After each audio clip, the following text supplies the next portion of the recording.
Marta, so excited to see you almost in person here and have you on the Pursue Your Spark podcast. Thank you so much for having me. I'm super excited.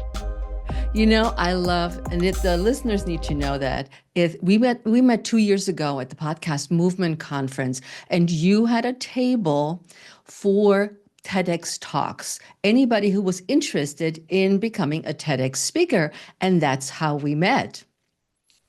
And I thought it was just a great connection to stay in contact over all those years. I follow your story, I follow what you do and help women in business. Because oftentimes I think when we're talking about midlife, and my brand is all about health, fitness, and mindset strategies, there is a slight overlap, especially in the mindset category. But I feel that we also need to include on the show business advice, business strategies, because women are changing, especially midlife. We're changing where we're going, what we're doing, our careers. Don't you think so? Oh my gosh, yes, and especially with technology, right? And with women just being braver in pursuing their dreams and sharing their gifts. Yeah, things are different. It sure is. So, what is one moment in your life that ignited your spark? And you shared some of those amazing sparks with me as we're preparing for this episode. But what is the one that comes to mind today? Oh gosh, it was having my kids. So in 2016, I had triplets. And as you can imagine, that was a huge plot twist, something I could never be prepared for. I mean, motherhood in general is something you can read all the books, right? It's one of those things. You can read all the books, but you won't know what you're going to face until you're in it. And for me, having triplets was triplified the surprise because how do you prepare to being a mom to triplets? Like, yes, there are books and resources, but it's not something that it's funny because after I've had triplets, some people say, I've always dreamed of having twins. I've always dreamed of having triplets. That never crossed my mind, so it wasn't even something that I was thinking that could be a possibility. So that it was a combination of events. Having the kids, I actually am from Brazil. So I had married my American husband. We had lived in America for a while, but we were living in Brazil when I had the kids. And then we decided to move back when they were just 9 months old. Um, and it was a combination of, I got this, I can raise my kids far away from family, and being in America, which is like nothing is impossible, right? Living the American dream. It was a combination of all of those things that made me want to start what I now have, 8 years later. But I have to say, my triplets were the catalyst for all of that. All of that. What did that teach you about prioritizing yourself and your dreams? Mm. Anything that So, comes to mind? oh gosh, I mean, that was the whole purpose of starting a business was understanding that I needed to prioritize myself. Especially when you talk about, motherhood, there's the whole talk of now you need to give up everything. Now, your whole priority in your whole life is your kids. And yes and no. Obviously, I need to take care of them. The routine is going to shift, but you can't pour from an empty cup, right? It's a cliche because it's true.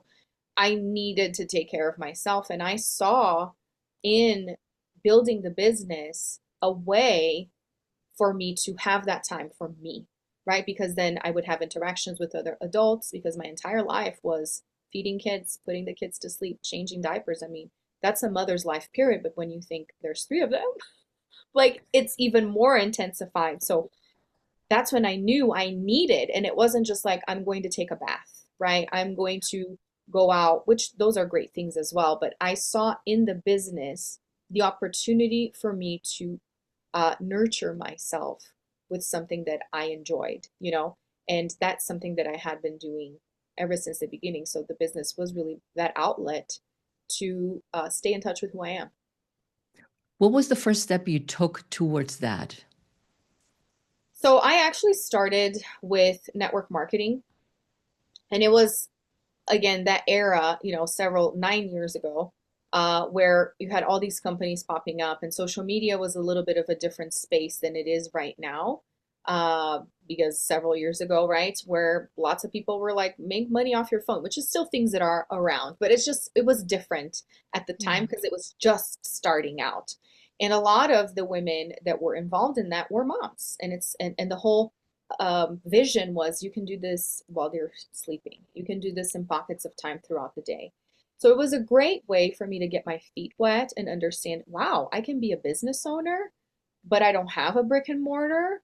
I can do things off of Instagram and Facebook. Like it was really this whole concept that did not exist before, that I didn't even know, I wasn't aware of, and it became so possible. And so that was my first step. Eventually, I realized that I didn't want to sell somebody else's stuff, that I wanted to create my own thing. But I'm very grateful. I'm very grateful because I don't think I would have been where I am today if I hadn't started, like, eased my way into it, into this the way that I did.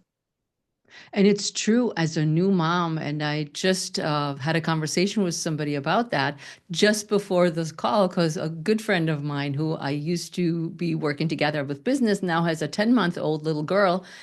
And she says, all I do is take care of her. It's time for me to go back into the real world and talk adult talk and not have clothes on that have spit all over them.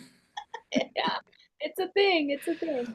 Mhm. But I know what you're saying because back then too it feels so empowering that you can do something and you're not just, which is also a wonderful role to be mom, but we're so much more than just mom. We have all these multiple roles.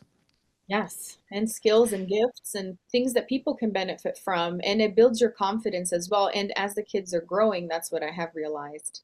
They're watching. Yeah. They see that you do, and they don't fully understand because sometimes it's like, do you even have a job? They ask me sometimes, or people ask them, what does your mom do? And their answer is, she's an entrepreneur. They don't even know what that means. Right? So, I mean, it's also doing something for them. So let's think about that. Many women struggle with imposter syndrome, especially when stepping into leadership roles, which is being an entrepreneur, owning your own business is a leadership role. How do you coach them through that? Hmm. Well, I think the first step is acknowledging that we all feel it in different stages. So whenever we're doing something new, we're going to have imposter syndrome. I mean, I'm going to use the example of I recently started martial arts because I put my kids in and then I was like, I'm going to do it too. So I'm doing Brazilian Jiu-Jitsu, and there's a lot of talk that goes in the mind that I think as children, it doesn't really happen. I mean, I'm sure there is some aspect to it, but when you're starting something new as an adult, whoa, right? It's the whole identity of, can I even do this? Do people want me here? I look like a fool. All of these things come to mind. So I'm just using this as an example to say, even though I've been doing business for 8 years now, I still feel this in business when I'm doing something new and in other areas of my life. Because if it's new, it's obvious you feel insecure. You have no confidence and you have to keep doing it. So the very first piece is understanding that this is a normal response. This is what we're wired to do, is to feel insecure when we're doing something new so that we're cautious, right? Um, so that awareness first is important. But then understanding that you only get better if you keep showing up and if you keep doing it, right? And I So think so, yeah. I think so many of us also think when we're stepping into a new role, like with you with your jujitsu, it's like, I should be know the moves and I should at least, know the basics, but you don't. You're just no, a beginner like everybody else. exactly. And that's okay, right? Allow yourself to be a beginner. There's quotes out there that say, right? And that's okay. That's great because that means there's somewhere else for you to go. There's a progression. If you already knew everything, what's the fun in that? Right? And especially when you look at kids, I think it's really helpful in this my whole business journey to then see my kids progressing as they're going through different challenges in life, to be like, it's forever this way, right? They're just having, situations, drama with their friends in school, or grade problems, or, whatever it may be, homework that they didn't turn in. And it's part of life that you're always going to be stepping into something else, but understand that you get to get better at it the more you do it, but you have to do it. So it takes you showing up and not giving up to get better at anything. And but those two things go hand in hand, right? It's normal to feel like an imposter and like you don't know what you're doing, because at the end of the day, none of us really know. The difference is some of us decides to keep on going. Right. And don't give up, because you can always change course. If this one doesn't quite work out that way, maybe we just venture a little bit differently or try something new. So, you help women treat their business like a stage at all times. Can you explain what that means in practical terms? Yes. So I started using the word stage for business more because obviously, as I pursued my business as a coach, I realized that there was nothing I couldn't do. And I was constantly reminded that music was something important to me. And I decided to bring music to the forefront of my life.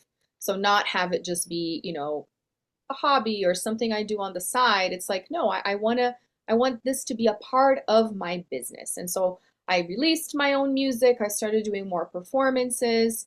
And then again, the whole concept of being fearful or being insecure or feeling like people are judging you. When you are in a prominent spot like the stage, you are vulnerable to all of those things, but you are also in a position of creating bigger impact. And then I realized that life is a big old stage, right? You exist. Therefore, people are seeing you. Now, you get to choose how you are being seen, right? And that's one of the ways that we choose is by being entrepreneurs. So if you decide to open up a business, then you are going to be promoting yourself and your services or whatever it is that you have that you're offering. So you have started a different kind of stage, and therefore, why not step on it with confidence and share boldly? So it was a combination of being a performer and understanding that singing is such a vulnerable thing, but so is doing anything new, and especially putting yourself in the spotlight as an entrepreneur. So helping women understand that you open your mouth, you're being visible. And if you have a business, you have to open your mouth. So why not see this as an opportunity to shine like a celebrity would on stage, you know? So that's the idea behind that.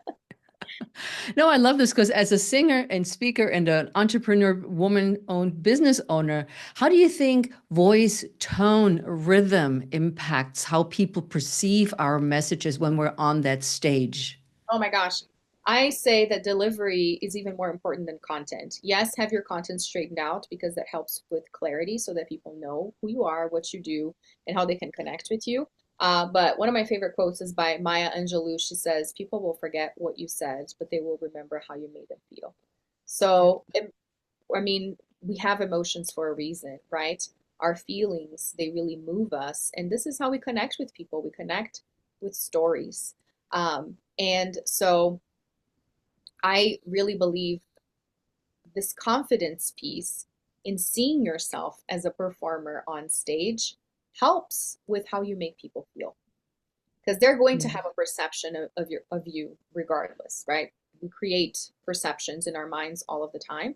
But if you decide to then tell your story and tell your story a certain way, you are already setting the tone for how they perceive you, right? So there's quotes that say people are going to tell your story, or your story is going to be told. Might as well be you that's telling the story, right? So I obviously voice is a huge aspect of everything that I do, and I think we need to use it wisely. And you do beautiful singing because I stalk you, of course, on Instagram and LinkedIn, where we both are connected, and just seeing what stage you're on and what stadium is she singing now. And I find this so brave with a beautiful voice, and you have your own album, and you're out there doing your thing. It's really admirable, and it's just it warms my heart when I see you being so successful. Thanks so much. But it's also when somebody listens to this episode, you don't have to be an entrepreneur. If you're a person who listens to the Pursue Your Spark podcast for health and nutrition advice and some mindset strategies, these strategies we talk about today are mindset strategies that you can apply at your next kid's birthday when you're nervous to stand in front and saying a few words, or a wedding that you're called upon to say a few words as well. So this ties totally in with our regular life as well. So you don't have to be the gray mouse in the corner or in the boardroom to not speak up. If you're listening to this, what Marta tells us today really applies, don't you think? Yeah, oh my gosh, 100%. I mean, it's really that belief in your worth, right? I am special just by being me and by, being born. And again, I will take that back into motherhood for those that have children or, people that they're caregivers for or whoever it may be. Isn't that something you would want to impart to somebody that you love? Yes, please believe that you are loved. Believe that you have value in the world. Well, so do you. So start saying those things to yourself or imagine, somebody that really loves you. What would they tell you? And you can start saying those things to yourself, right? And cheer yourself on and be your own cheerleader because you're the person you spend the most time with, right? I forget who the quote is by, I'm quoting lots of quotes, but it says, wherever you go, there you are. You can't escape Yep. yourself. So why not become your biggest best friend?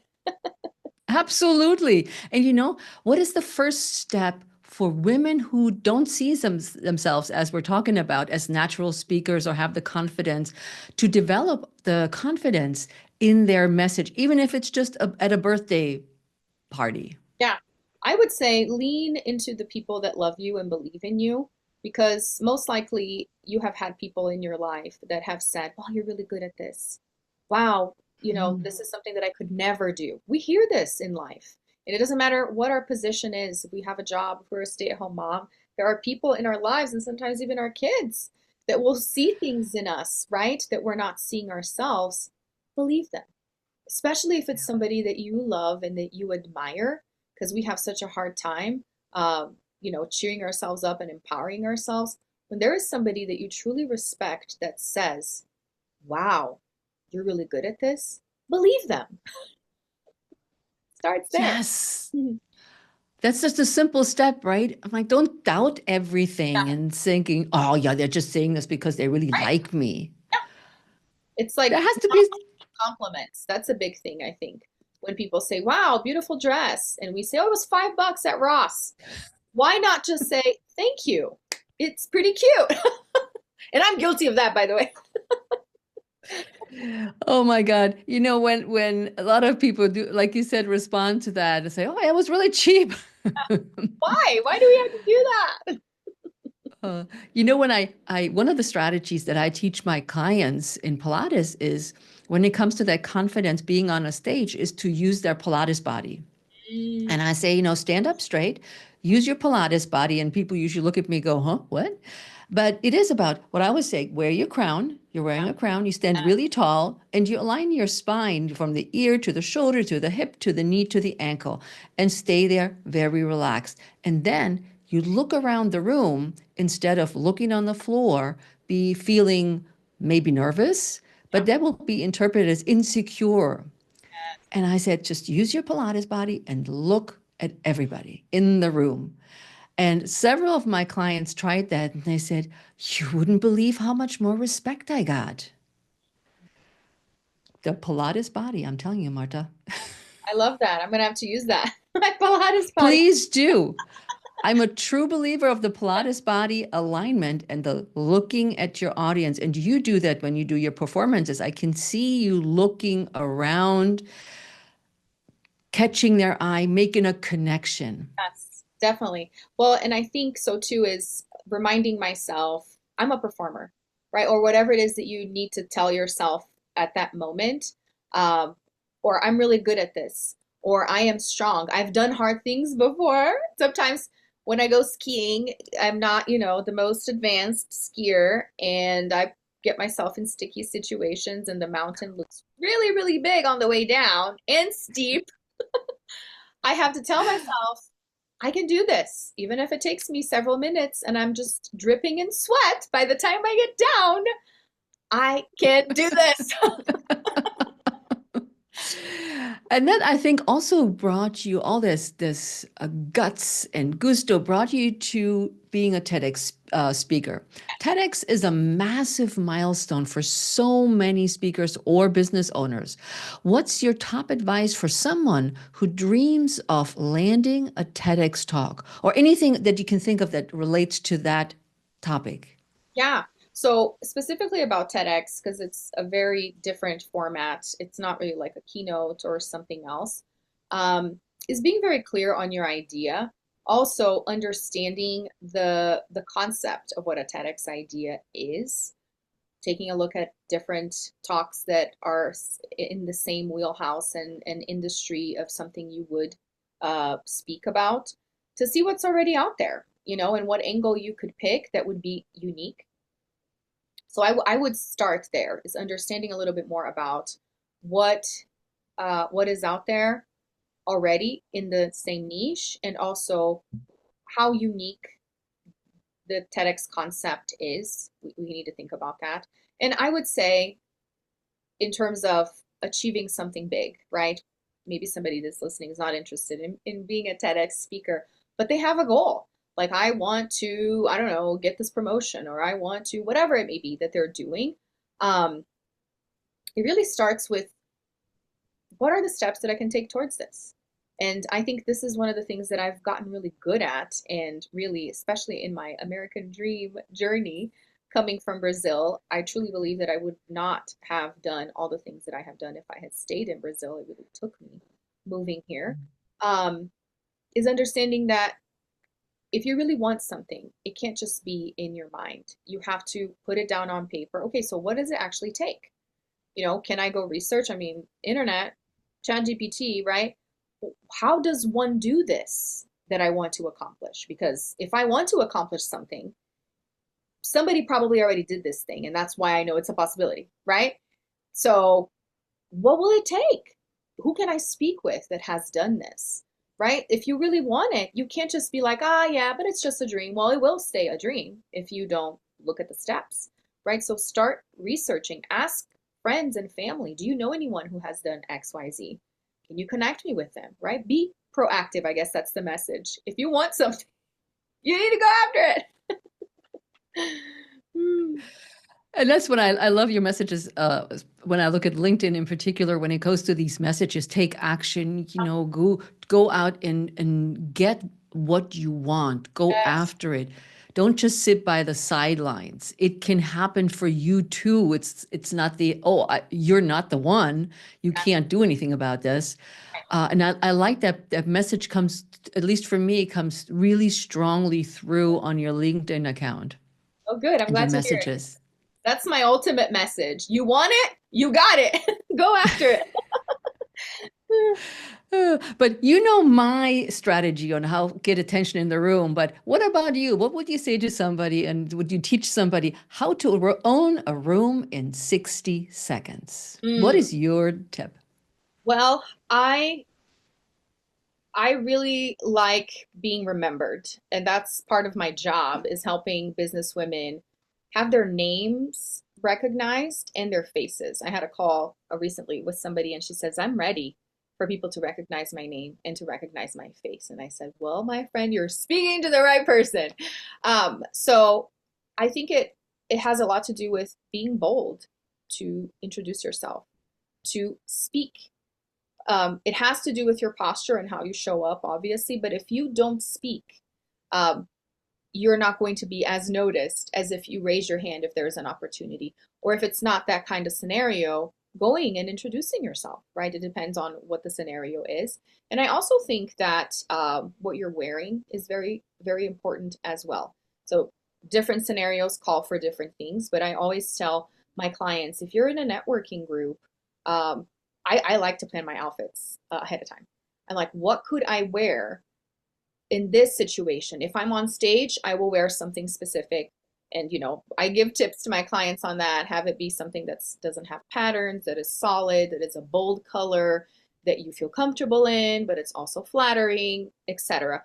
But if you are in a networking situation and you're not on stage, wear a bold print and pattern, right? So that people will remember you, and also by what you Ah, do and what you say. Those things, they really help. I like that. I never thought of it that way. Huh. I will plan my outfits better. Okay, sounds That's a good. good. Makes a uh, difference.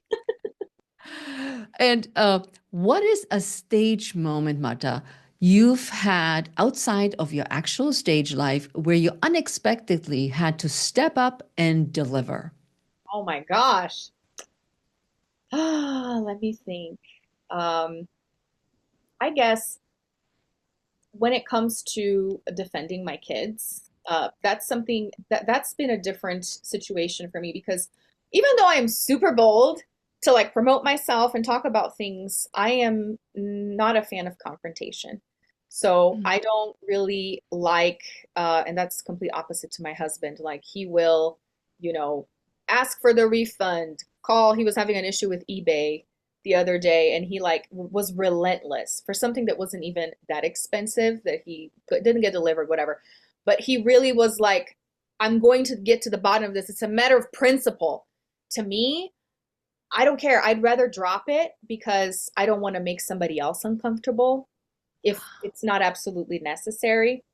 But when it comes to my kids, the attitude is a little different, right? So whether it be with like bullying, or we've had situations before when like a parent kind of called me out, and it's those things are hard, but that's a line that I won't allow be crossed because it's not even me, it's about my kids. So I would say in those situations, it's not my favorite. It's not a stage I want to be on. I will admit to that. But if if I'm called to, I will perform. The lioness comes out, the Yes, Brazilian lioness. And now be careful, people, because she now knows jujitsu, I and know she will exactly. use it. I will use it. Oh man. Oh my goodness. Marta, final question. What tips can you give our listeners as far as pursue your spark, the spark as in strategic, purposeful, authentic, and resilient, or knowledgeable are concerned? Hmm. So Which I is would one of them? say, in terms of like pursuing your spark, it goes back to what I mentioned before is paying attention to what people are telling you, but also looking back at your life. And again, I will go back to kids because it's very easy to notice what lights a child up, and because they're developing, right, their personality. So you start seeing, wow, you really like this. That's something that you're naturally um, good at or that you gravitate towards.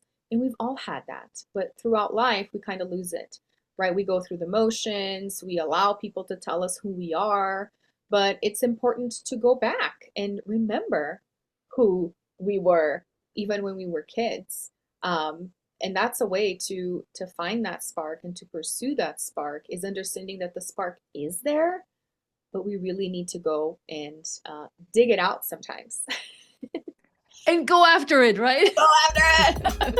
Yay! Marta, thank you so much for coming on the show. I absolutely loved our conversation, and I know our listeners will too. Yes, thank you so much. It was great.